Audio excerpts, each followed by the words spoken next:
As someone who loves sewing and loves vintage stuff, it's kind of natural that I would gravitate towards wanting to at least have one vintage sewing machine, or vintage threadle as they're also known. And if it was up to me, I think I would collect a bunch of them, as I know other creators do. And yeah, definitely that would be a nice thing. But for many reasons, I never thought that would be possible. One of them is that even though they're not hard to find, they can be a little expensive.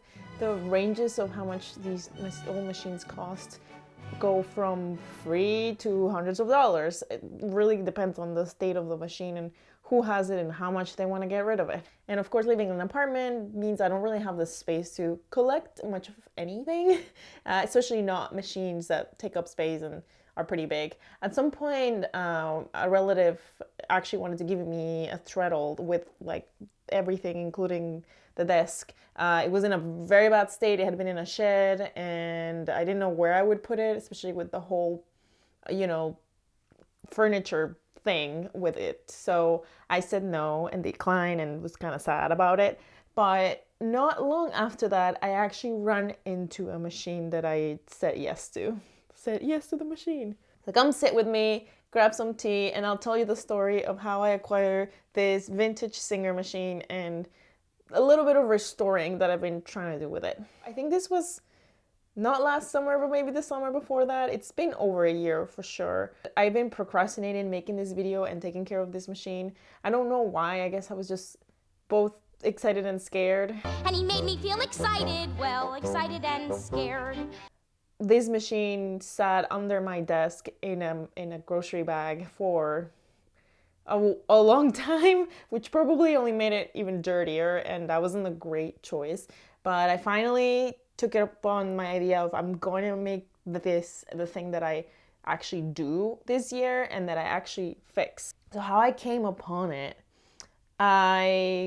it was kind of weird. I was literally walking down the street from where I live and I saw it on the street. It wasn't free. There's an antique shop nearby, and they have this thing in the summer where they tend to put some stuff out of their store, like on the curve kind of, as you go by. It's very clearly part of their store, and someone is usually outside of the antique store, and they usually have furniture and other things, and I think it's kind of a smart business practice for them, because I do sometimes stop and look at the thing that is out there. So there was this one day where I was busy doing a lot of errands. I was running around, and I think I had a friend coming over, so I had a lot to do. But as I was walking down the street, passing this antique store, I saw this sewing machine sitting on a chair or something. And immediately I did a double take. I saw it, it saw me, and it didn't look too bad, but I didn't take a very good look at it. It just looked complete, kind of. Didn't look like terrible state. But I kept walking and I kept thinking about it. I went back before too long and I asked how much it was, and they told me $50. Like I said, these machines can come from someone giving it to you to hundreds of dollars on eBay, especially if they're in good state. This one was not in the best state, but it wasn't also like terrible. So I tried to hide my excitement so that he wouldn't want to up the price or something, and I was just like, oh, okay, I'll be back with something to move it and money. I stopped doing all my errands. I got a cart because this was maybe a couple blocks away from my apartment, and I don't own a car, and I don't know if you know, but these things, they're heavy. They're pretty heavy, and I was on my own, so I was like, okay, I gotta get this to my apartment somehow before this guy realizes that this is probably worth more than he's saying, or not, I don't know, or somebody else sees it and takes it. I don't know, in my mind, a lot of people actually want these things. Maybe it's just me. So I went home, I got like a cart, and then I went back, paid $50, took it home. I was like, I can't believe I just found this in the street randomly. I feel like it was meant to be, like I was meant to find it. I don't always walk that way. It just happened to be on my way to the errands I was doing that day. And then I took a look at it closer once I finally got home. Heavy, very heavy to get up the stairs. Yeah, it was not in like the best state. It I could see that it had a motor and then had no cable. And I think I asked him if it worked, and he just went. But that's fine. And I was thinking to myself, like, worst case scenario, I can just have it as decoration and like something to collect. I just gotta, clean it up a bit and make it look a little nicer, and it'll be good for that. And best case scenario, I can fix it and somehow reuse it, which would be ideal for me. That like is my dream. Once I actually had it, and another reason why it stayed in my bag for a year was that I actually have no idea how to restore a machine like this. Of course, this is something I've never done. I have no experience in. I don't know anyone who has experience in it. And it was a little daunting, to say the least. I watched quite a few videos out there and read quite a few blogs and websites and everything. I was able to find when this machine was manufactured because of there is a serial number on them. That's how I found that this is a 1935 Singer machine. It was definitely an electric machine at some point. And yeah, 1935. It's almost 100 years old, which kind of exciting. The oldest, the cooler to me. And of course, you can tell that it used to be part of, a treadle, like a whole thing that holds the machine in it, because it has like the shape, and that's how machines used to be just sold in general. But I like that it came on its own because, again, I can put it in different places and move it around, even though it's heavy. I didn't really know what would be the forward steps to take care of this machine, so I kind of put it off for a long time, partly because of that. And in the end, I settled for just using sewing machine oil for cleaning it, because I didn't want to tarnish the painting, and I know that it's mostly metal. You can see the mechanisms and how they move, which was really cool actually while I was cleaning it. You can see where the rust is and kind of how it works and how similar modern machines are. It's a technology that really hasn't changed much. And I used like an old cloth that I had, and an old cloth to protect my table. And so I went at it, and it was a lot of dust, mostly probably from when I stored it, but a lot of it from when it was old. I even found a little tiny spider that crawled out of it, which was kind of hilarious. I don't think I got that on camera, but it was funny to see that. I focused on cleaning and getting rid of the dust and kind of using the oil also to polish it a little bit, which worked pretty good. Some of the parts I was able to remove, or not parts, but there's like a plaque at some point that I was able to completely remove, and I cleaned that with baking soda cream, and that got rid of most of the rust that was in it, which was really nice, and polished it.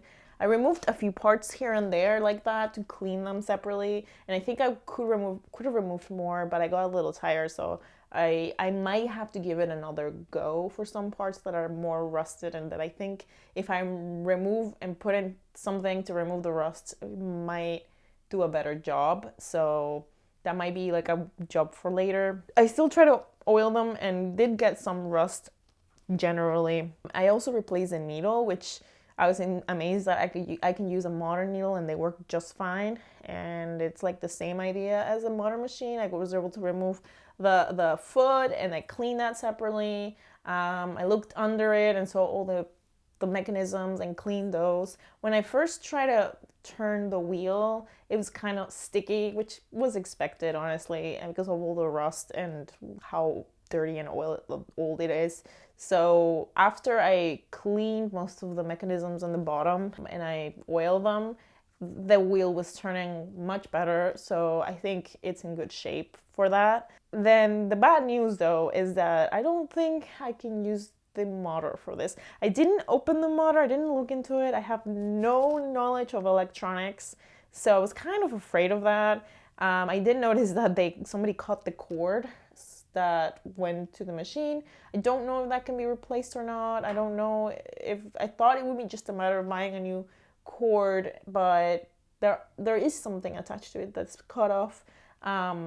So, and I am just kind of afraid of, I feel like I would have to replace the whole motor. I just don't trust it still working, and the electricity, I don't want to set my place on fire, basically. It's also missing the belt that attaches to the motor, so I would have to replace that for sure. if I wanted to use a motor. I know that I could probably take it. There's probably someone in New York that is an expert on sewing machines that could take care of that if I wanted to. I might look into that and see how expensive that might be. But I also found that it's very easy to convert these electric machines into manual threadles with a crank, a hand crank. And I might just do that because, I don't want to mess with the electrics. And if I can just turn it into a hand cranked machine and use it that way for like small projects, I know it's more tiring, but honestly, that might be the way to go. So I think this is like part 1 of me restoring and being able to use this machine. It looks a lot better now. At least it looks clean. It looks a little more polished. It looks like less rust. There's still some rust, but I think it's looking way better than when I first found it and then when I first took it out of that bag.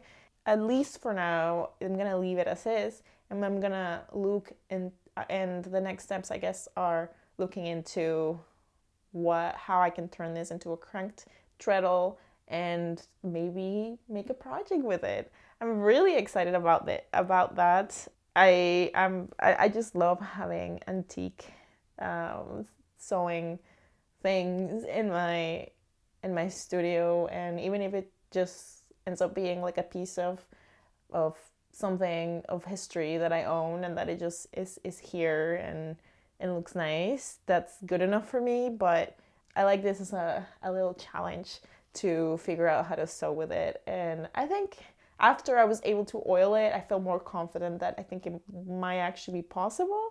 If anyone knows anything about antique sewing machines, give me all of your advice.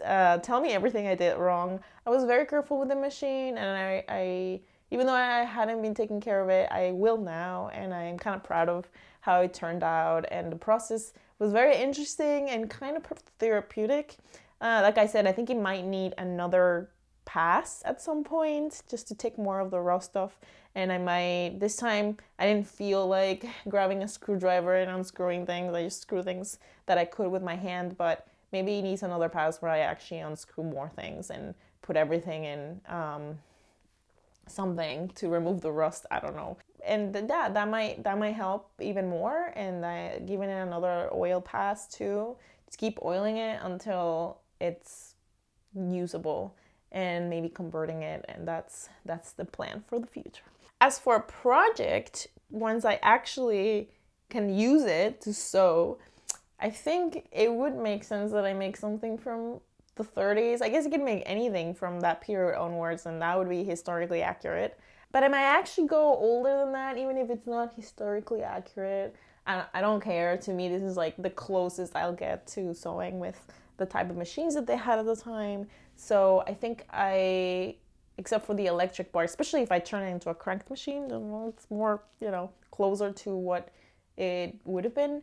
And I think I would be more interested in something from the early 20th century, like, 1900s, 1910s, maybe, something around there. I've been wanting to make something of that period for a while, so sewing it in a treadle would be like an extra challenge. And I might not do it for the whole project, but even if I just do a little part of it, that would be exciting. So stick around, and hopefully it won't take me another year to get to that point. I hope you enjoy this. I hope you enjoy watching me clean this machine and oil it, and it was, like I said, very therapeutic for an afternoon. And I hope that you come back to see what I do with it, hopefully in the future, or if I find another one. I don't know.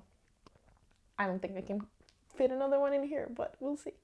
If you want to keep watching more videos about vintage sewing and knitting, I have a lot more coming up, and I would love to share it with you. So make sure to subscribe and like and comment, because that helps a lot with keeping this channel running. I hope you enjoy the rest of your day and tea if you got some, and happy finding random antique sewing machines on the street.